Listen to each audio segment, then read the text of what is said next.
โดยเนาะเอาอันนี้โบเมนเมยังเด้อพี่น้องเด้อเนาะผมมันบอนฟังหรือบอนยังได้เป็นอ่างเลี้ยงปลาเนาะทางลุงจันเพิ่นได้มาเฮ็ดพี่น้องเนาะหรือว่าเพิ่นได้มอบหมายให้มาเฮ็ดอ่างเลี้ยงปลาและก็ห้องน้ำในหมู่บ้าน35พี่น้องเนาะ1 2 3 4หลังคาเรือน5หลังคาเรือนพี่น้องเนาะแล้วก็สิสร้างบ้านอีกหลังนึงเพื่อแลกกับที่ดินให้ทีมงานผักพระ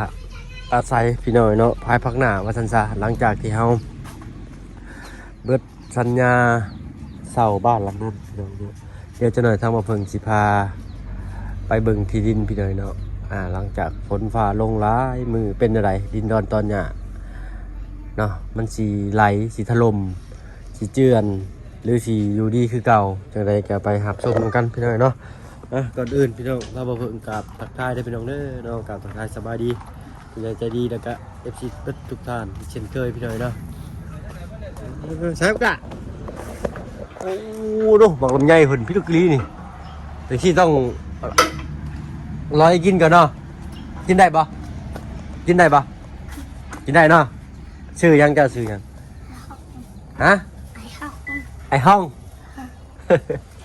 เสียงแหบมหาเสน่ห์พี่น้อยเนาะเอาพุ่นละเดี๋ยวเราจะพาเลาะเบิ่งพี่น้อยเนาะโอ้ดูงัวเพิ่นบ่ได้ปล่อยเลยเนาะฟ้าฝนตกไปพี่น้องไป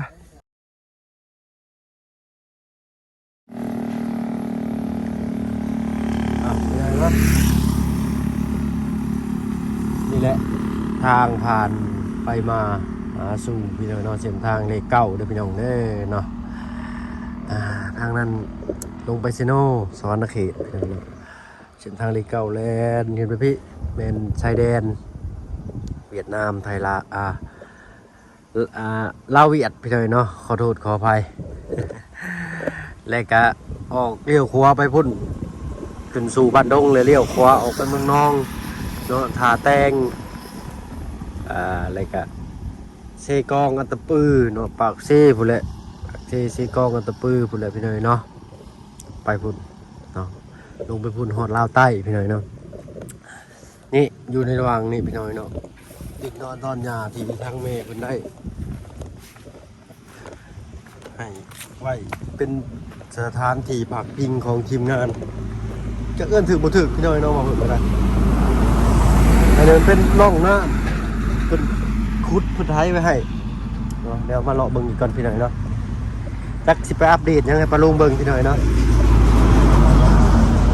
ไปมาก็มีแต่อันเก่าๆเดิมๆพี่น้องเนาะเลยเข้ามาบ้าน35เพื่อเป็นการบ่เสียเวลาก็เลยมาอัปเดตให้เบิ่งเนาะโอ้สีขวดสีแก้วพี่น้อยเนาะกระจุยกระจายอยู่มันก็บ่ได้สไลด์ไปใช้พี่น้อยเนาะ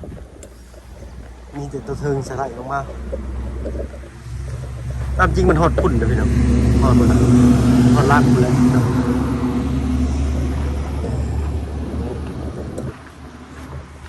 ประมาณนี้พี่น้อง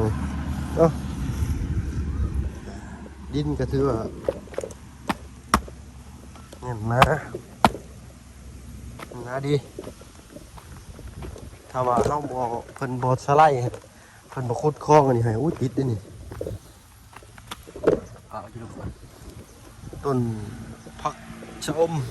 บ้านเพิ่นผักคะเพิ่นคำว่าเพิ่นบ่ขุดคลองให้นี่หน้าสีสไลด์เจือนไปลายเติมอยู่ใหญ่นะจากย่านแต่ทางนี้แล้วมันสไลด์ลงโอ้เม็ดตูเพิ่นเนี่ยเข่าเนี่ยเนาะเสียบไปแจ้นี่แหละพี่น้อยเนาะเพื่อติดพอได้กินครับตำบักหุ่งกินนี่ก็คือว่าแข่งช่วงหนึ่งฝนตกแห้งที่ได้ย่านแต่มันที่นี่มีคนน้อยพี่น้อยเนาะปีนต้นมะกำไยเพิ่นเอาให้มาพูดนึงเขาให้เพิ่นแน่น่ะเนาะอยู่ใกล้กับชาวไร่ชาวสวนเพิ่นเนาะนี่อัลมอนด์อีสานกอกพี่น้อยเนาะ อันนี้เป็นโศกหนึ่งตามจริงก็ลงฮอดต้นไม้ต้นนั้นไปเลยพี่น้องเนาะแต่ว่าต้นดูของเราเนาะขอบคุณโอ้นกเด้พี่น้องเนาะนกมาเศร้าอยู่นี่จีนกเต็มอยู่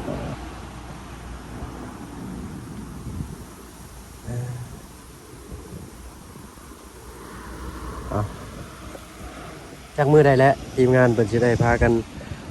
มาปลูกสร้างพี่น้องเนาะเบิ่งกาลเวลาเนาะระดมทุนเงินกันเองไปเลยพี่น้องเนาะมีคำต้องพากันมา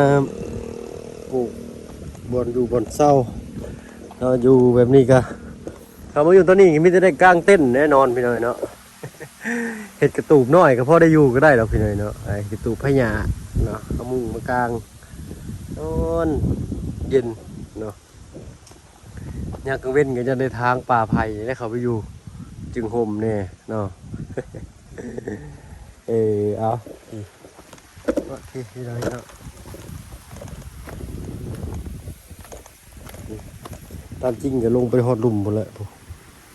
แต่ว่ารถดินมันดุดดินบ่พอเลยรถฟอร์ดพอดินบ่หัดฟอร์ดดินบ่พอดินเบิดก่อนครับไม่ได้เพียงกันตะมอมสิพี่น้องเนี่ยคนป่วยก็น้อยยังเป็นของเพิ่นคือเก่าอยู่พี่น้องนะแต่คือว่าก็บ่ได้แต่ต้องของเพิ่นดอกก็ทายากก็น่าสิกินได้แหละพี่น้องเนาะมันเพราะกล้วยบ้านเพิ่นบ่อึดเด้ปะไว้อีกจักหน่อยนี่หญ้าสิเริ่มขึ้นได้นี่พี่น้องต้นไม้ต้นตอกสิเริ่มขึ้นได้นี่เนาะหญ้าเริ่มขึ้นนะเนาะมันเป็นแป้นที่นี่น่ะสิมีปลูกสร้าง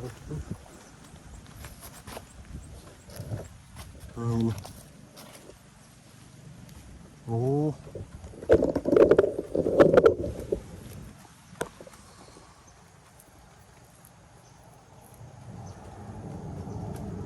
มันเบิดโบเป็นเล็กเลยพี่น้องนะยากเลยครับโอ้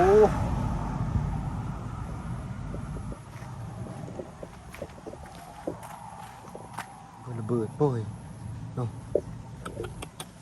โอ้เป็นเศษเล็กพี่น้องเนาะโอ้ตกใจหมดก่อนค่ะใจจะเบิ่งทุ่งกันพี่น้องแถวเลยบอก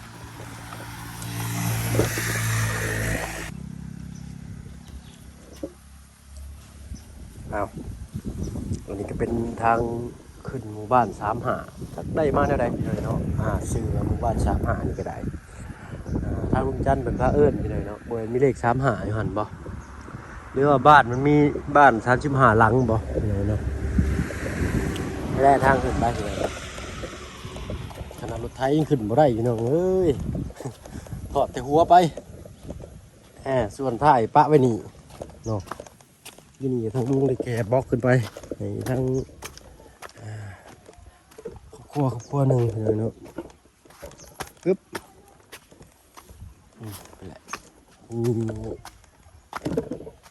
น้องปูน้องปลาได้ฟังหน่อยไปพูดเลย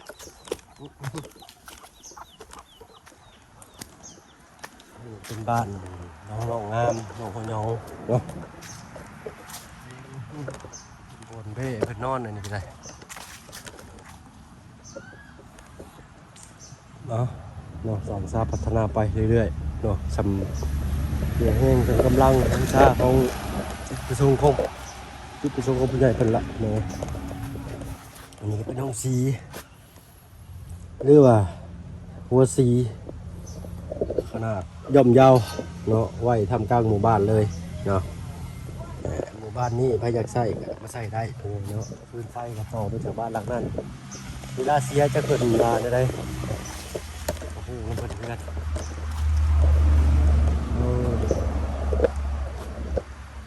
รักกระทานนี่มีคนอยู่ได้เนาะเห็นบอกเนาะดูแนวใด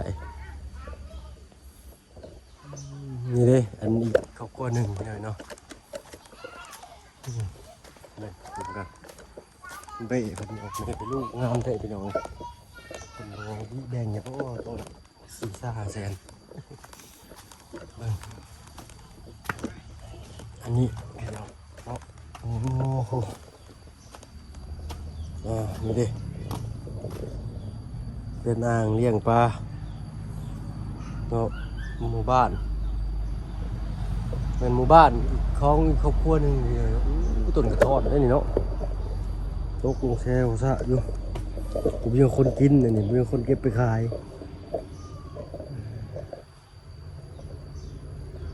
นี่แหละอีกครอบครัวหนึ่งพี่น้องเนาะแล้วก็ครอบครัวน้องงามอยู่หั่นแล้วก็บ้านอีกหลังนั้นเนาะแม่นเบิดพี่น้อยเนาะทางลุงจันทร์เพิ่นได้สร้างห้องน้ำให้1ครอบครัว2ครอบครัว3ครอบครัว4ครอบครัวได้เนาะ5ครอบครัวนั่นเนาะแล้วย่างผ่านขึ้นมาที่นี่ทางทีมงานได้ปลูกสร้างสาพัฒนาไว้แต่ทอดนี่ตามเบิ่งนี่มีคนขึ้นไปเอาอยู่พี่น้องแต่ว่าบ่เบิดเนาะลายแห้งขนาดเนาะไปพี่น้องไป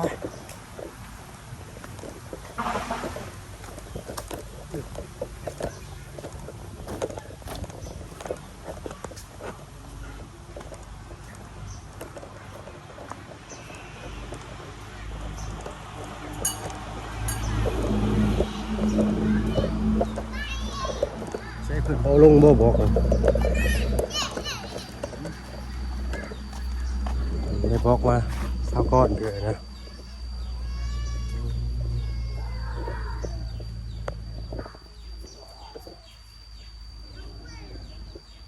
พี่หน่อยเนาะใช้เมื่อกี้นี่คือว่าเห็นทางน้องน้ำผึ้งเพิ่นเทปละโอ้โหใส่อยู่ใส่ใช่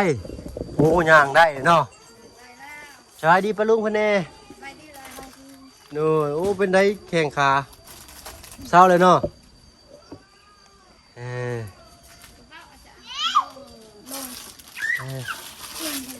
สั่นแล้วเรายังสั่นอยู่เนาะจักปีเลยแม่อยู่ลูกจะตัวน้อยๆนี่พี่น้อง7 ปีสำเด็กน้อยอายุ4 ปี5 ปี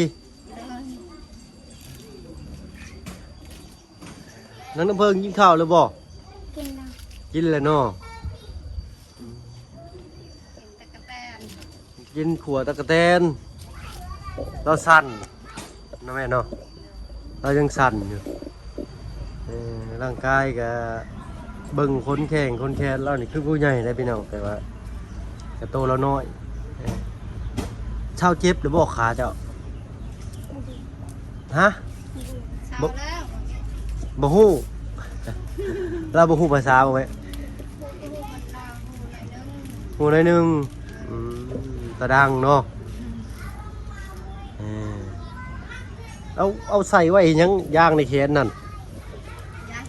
เอาไว้ลิ้นบ่เนาะบ่เคยเห็นน้าบ่าวบ่น้าบ่าวชื่อว่าบ่าวพึ่งเด้อเนาะมานำกันกับลุงจันทร์เพิ่นนั่นแหละเนาะเลยเข้ามาอัปเดตพี่น้อยเนาะน้องน้ำผึ้งว่าซั่นซะอาการดีขึ้นแล้วเด้อปะลุงเนาะเราอยากลิ้นน้ำหมูเนาะแล่นบ่ทันหมูดอกเจ้าคอยย่างเนาะอายุเพิ่นเนี่ยหลายกว่าหมูเนาะน้ำบรรดาหมูนะพี่น้องอายุหลายกว่าหมูอยู่เฮ็ดอุ้ยง่ายเลยปังงางเด็กน้อยหลายเนาะหมู่บ้านนี่เนาะเพิ่นเอิ้นหมู่บ้านยังแม่ได้มันอะไรหมู่บ้าน35นี่เขามาอยู่เลยเพิ่นก็เอิ้น35แล้วเนาะพี่น้อยเนาะแต่ว่ามีเฮือน35หลังบ่จักเพิ่นจะเอิ้นบ้าน35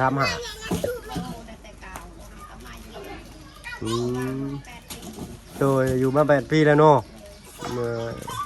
น้องเพิ่นเป็นมาจากปีใช่ไหมเลยแค่เนี่ยแต่เอาไปผักชาทันเนาะ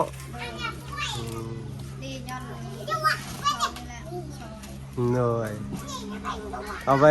หาหมอจมูกบ่ตอนตะกี้บดเป็นอะไรเว้ยย่างบ่ได้ล้มเลยลุกบ่ได้เลย อืมเลย อันนี้มันเป็นตัวเป็นเนี่ย เลยเศร้าแล้วพวกหลาวันนี้เนาะค่อยๆลิ้นเด้อน้ำหมูเด้อเนาะบ่ต้องลิ้นแห้งกันสิช้ำแพ้เก่าอีกได้เอาผู้หมู่คนก็มีแต่รุ่นน้องไปเลยเนาะ นี่อยู่หมู่รุ่น6 ปี7 ปีสำคัญนี่ก็ได้ ลูกใครละบ่คือแม่คือเอ่ยนี่กันแห้งนะ เหนื่อยเหนื่อย ตอนนั้นโอ้แนววันเก่าที่วันเก่า เงียบบนเก้าขี่บนเก้าเดี๋ยวนี้ลุกไปเองได้แล้วเนาะ ไปเองได้แล้ว เหนื่อยอันนี้ได้สะบอป้าไผตัวนี้ นี่ละ บ่ป้าน้องน้ำผึ้งเพิ่นโอ้งามกว่าหมู่ตัวนี้เนาะงามบอกละอ้อลือเนาะ เอาพี่หน่อยเนาะเพิ่นสิเฮ็ดให้พอบริซื้อของผู้อื่นพี่หน่อยเนาะปล่อยไว้เลี้ยงไว้เนาะอยากงั้นได้ก็จับไปกินเนาะปิ้งกินปุ่นกินแกงกินแล้วแต่เนาะพอได้กินพี่หน่อยเนาะเข้าไปนี่มีหมู่บ้านคนหน่วยบ่มีเนาะ ไม่วิทย์ โอ้ชวนมาวิกเพิ่นอ้าวท่านน่ะบ่าวไปทางอื่นก็ได้ล่ะเด้อ ดู โดยสบายดีเนาะไปกันได้แม่สบายดีเดี๋ยวมื้อหน้ามื้อไหนสิแม่ทำมาเล่นมาแอนใหม่เอาโอ้ยตุกก็โอ้ยนั่งก็โอ้ยแหละพี่น้อยเนาะ ป้าพี่น้อยเนาะได้ความมาประมาณนั้นพอคลิปหน้าคลิปนี้ถ้าว่าเพิ่งขอโตลำพาอะไรพี่น้อยเนาะดีๆมีแฮงมัดจุกคนเด้อเนาะสบายดีจ้ะ